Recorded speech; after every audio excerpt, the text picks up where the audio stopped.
आज video editing की class number 2 है, जिसमें जो हमारा जो आज का टॉपिक है वो है ग्रामर ऑफ द एडिट। ये आज का हमारा टॉपिक है। ये बेसिकली थ्योरी है आज। तो आज का जो लेक्चर है वो थ्योरी बेस्ड ही है। तो इसमें जो है ना ये बड़ा इम्पोर्टेंट है, क्योंकि बहुत से वीडियो एडिटिंग कोर्सेज हैं जो मैंने देखे हैं, जो ऑनलाइन लोगों ने रखे हुए हैं, लेकिन उनमें ये चीज़ें उन्होंने बेसिक नहीं बताई। वो डायरेक्ट आते हैं और टूल्स से शुरू करते हैं और कट टू कट बताना शुरू कर देते हैं। ये कोई भी नहीं बताता कि ग्रामर ऑफ एडिट है क्या। तो ये बड़ा इंपॉर्टेंट है, इसको ध्यान से सुनिएगा और समझिएगा। इसके बाद आप एक अच्छी फिल्म और ड्रामा प्रोडक्शन कर सकते हैं जब आपको ग्रामर ऑफ एडिट का पता हो। ट्रांजिशन से शुरू करते हैं कि ट्रांजिशंस क्या होती हैं और ट्रांजिशन क्यों इस्तेमाल की जाती हैं, और ग्रामर ऑफ एडिट में ट्रांजिशन का क्या मतलब होता है। बेसिक एडिट ट्रांजिशंस, ये 4 बेसिक एडिट ट्रांजिशंस हैं जो यूज होती हैं, शुरू से यूज होती आई हैं और आज के दौर में भी ये यूज हो रही हैं। Let us begin our discussion of editing with the edit point itself.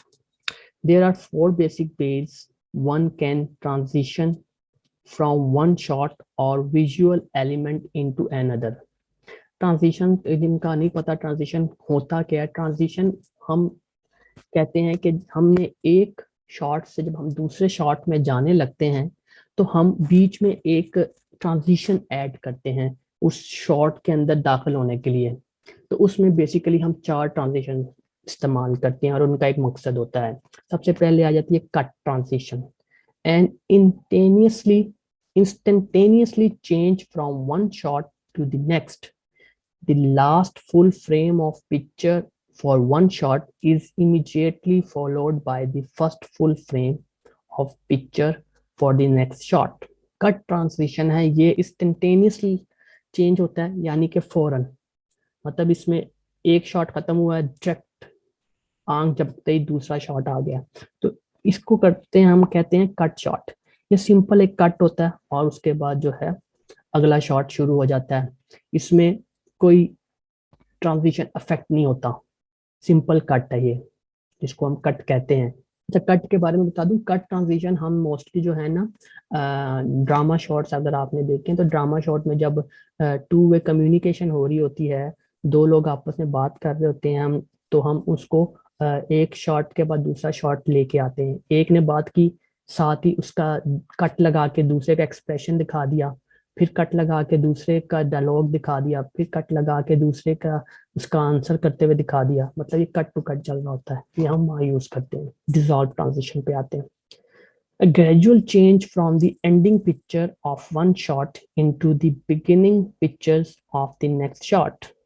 There is traditionally achieved via a superimposition of both shots with a simultaneous downward and upward ramping of opacity over a particular period of time.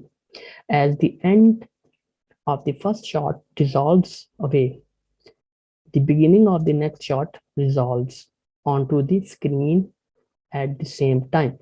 ये जो resolve transition है, ये हम दो shots के दरमियान में add करते हैं। उससे होता क्या है कि कि जो पहली शॉट होता है उसमें ही जो है ना दूसरा शॉट हल्का हल्का मर्ज होता रहता है, और वो आपको एक शॉट जो लास्ट पे जो खत्म हो रहा है वो खत्म होता जाता है, और जो अगला शॉट शुरू हो रहा है वो वाजे होता जाता है। ये दोनों आपस में ना मिक्स हो रहे हैं। डिसॉल्व का मतलब ये है आपस में मिक्स हो रहे हैं। तो मिक्स होते हुए आपको दिखाई देते हैं और वो अगला शॉट शुरू हो जाता है। जो डिसॉल्व की ट्रांजिशन है हम मोस्टली यूज करते हैं टाइम को गुजरता हुआ दिखाने के लिए। Wipe shot, a line progressing at some angle or a shape moves across the screen, removing the image of the shot just ending while simultaneously revealing the next shot behind the line of the shape. The wiping shot replaces the previous shot on the screen. जो wipe shot है ये आपको पता चल रहा है कि wipe करता है, एक शॉट है और दूसरा शॉट है, हम उसके दरमियान में ये ट्रांजिशन अप्लाई करते हैं। तो होता ये है कि एक शॉट जो खत्म हो रहा है और दूसरा शॉट जो शुरू हो रहा है, वो एक वाइप करता हुआ जो है ना पिछले शॉट को जो है ना क्लियर करता जाता है और उसकी जगह लेता जाता है।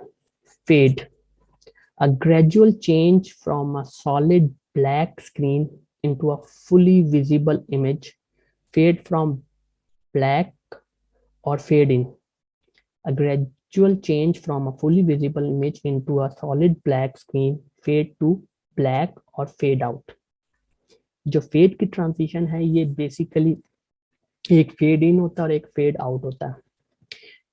ठीक है, फेड आउट जैसे पता चल रहा है कि आप काल ब्लैंक होते जा रहे हो। एक शॉट और दूसरे दो शॉटों में दरमियान में जब हम फेड की ट्रांजिशन अप्लाई करते हैं तो होता क्या है कि एक शॉट जो खत्म हो रहा है वो ब्लैक होता जा रहा है और दूसरा शॉट जो है ना शुरू होगा, वो ब्लैक होने के बाद फिर वो एक बार दूसरा शॉट विजिबल होता जाएगा। और जो फेड की ट्रांजिशन हम मोस्टली यूज करते हैं जब हमने बहुत ज्यादा वक्त गुजरने को बताना हो, जैसे 3 months लेटर या 4 years लेटर, मतलब बड़े ड्यूरेशन को हमने बताना हो, या 1 day लेटर, इस तरह हम इसको फेड की ट्रांजिशन वहां इस्तेमाल करते हैं। The grammar of the edit has evolved in some ways since the early days of cinema, but therefore basic transition have remained the same. No matter what type of program you are editing or what tool you are using to make it, a cut is still a cut, a dissolve is still a dissolve, no matter what pictures you dissolve from and to. A wipe will literally wipe a new shot over the old shot. A fade in still comes out of black and fade out still goes into black. They have remained the same because their individual purposes have remained the same. And for the most part, everyone around the world understands their grammar or what it means when they see one being used as a transition. Later in this text, you will be able to explore a more in-depth analysis of these basic editing transitions. For now, let us place them aside and focus our attentions on a much broader topic, a general approach to the entire editing process. Your goal is to have a finished piece that plays for your audience and provides us as much entertainment or information as it can.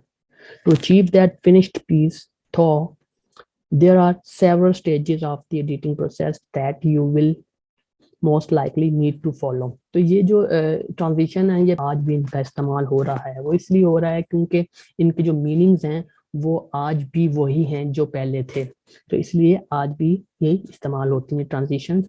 आज के लिए इतना ही, और इंशाल्लाह next class में आपसे मुलाकात होती है।